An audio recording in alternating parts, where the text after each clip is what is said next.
আসসালামু আলাইকুম। সবাই কেমন আছেন? আল্লাহর রহমতে অনেক ভালো আছেন।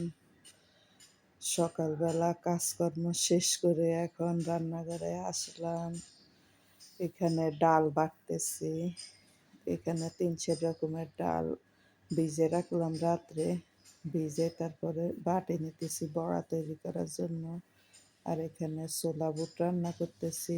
আর এখানে রাতের খাবার রান্না করতেছি। এক চুলায় ইফতারি তৈরি করতেছি, এক চুলায় রাতের খাবার তৈরি করতেছি। গ্যাসের চুলার মধ্যে মানে রান্না বসাইলাম। ৩ চুলার মধ্যে একসাথে রান্না বসাইলাম। তাড়াতাড়ি রান্নাগুলো হওয়ার জন্য। আর এখানে সবজি রান্না করতেছি।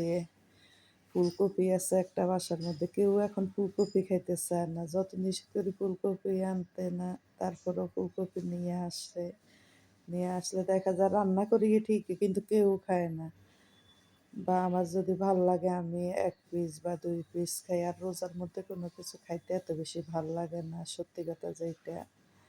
এখানে মানে এগুলা আগে সবজিগুলা নষ্ট হয়ে যাইতেছে। সেজন্য আজকে ৩-৪ রকমের সবজি রান্না করতেছি।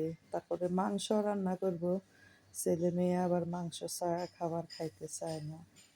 সেজন্য মানে মাংস রান্না করব। এখানে আস্তে, আস্তে সব কিছু রান্না করতেছি। আর গোছগাছ করে নিলে রান্না করতে এত বেশি সময় লাগে না।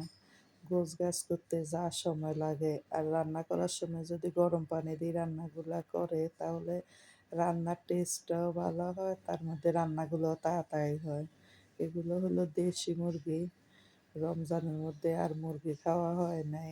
আজকে মানে দেশি মুরগি আনছে। ২ টা আনছে, ২ টার মধ্যে ১ টা রান্না করতেছি আর একটা রাখে দিচ্ছি। আমাকে বলতেছে যে মানে ছেলে-মেয়ে গরুর মাংস খাইতে চায় না ইদানিং দেখি, সেজন্য মুরগি আনলাম। আবার মুরগি আমার হাসব্যান্ড এত বেশি খায় না, তাই মুরগিও এত বেশি আনা হয় না। আর এখানে একটু বাইরে যাইতেছি। এই ভিডিওগুলো আমি কালকে করছিলাম, কিন্তু সময় পাই নাই, ছাড়তে পারি নাই। কালকে রাত্রে বাইরে যাইতেছি আমার মেয়েরে নিয়ে। বাইরে যাই একটু ঘুরে আসলাম। আর এখন তো মানে কি আর বলবো, প্রত্যেকদিন সন্ধ্যা হইলে কাজকর্ম শেষ করে মাগরিবের নামাজ পড়ে একটু বাইরে থেকে ঘুরে আসলে মনে একটু ভাল লাগে। তার মধ্যে মার্কেটগুলো এত সুন্দরভাবে সাজাইছে, মানে খুবই ভাল লাগে। কিছু কিনি বা না কিনি, যাই ঘুরে আসি।